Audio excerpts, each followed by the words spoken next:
কেমন আছো বন্ধুরা? আশা করছি সবাই খুব ভালোই আছো। আজকের দিনটা কার কেমন কাটলো কমেন্ট করে জানিও কিন্তু। আজকে ছিল আমাদের পাশের বাড়ি জেঠিমাদের বাড়িতে হরিনাম সংকীর্তন, মানে মহাপ্রভুর ভোগ। তাই আমরা সবাই মিলে মহাপ্রভুর সাথে, গৌরনিতাইয়ের সাথে আমরা নগর কীর্তনে বেরিয়েছিলাম। আমাদের সাথে সোনাকেও সাথে নিয়েছিলাম।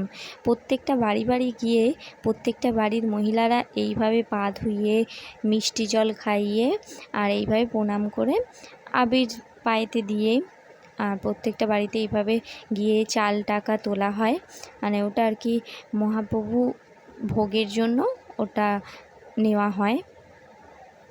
আজকে এতটা গরম ছিল আর রোদও উঠেছিল অনেক, কিন্তু এই মহাপ্রভুর গান হরিনামের সঙ্গে শুনতে শুনতে যেতে সবার খুব ভালোই লাগছিল। সবাই এটা খুব পছন্দও করছিল। রোদ গরম ওটা অতটা তোয়াক্কা করেনি কেউই। তারপর সবার শেষে জেঠিমা পা ধুইয়ে দিয়ে তারপরে গৌরনিতাইকে নিয়ে বাড়ির মধ্যে প্রবেশ করে।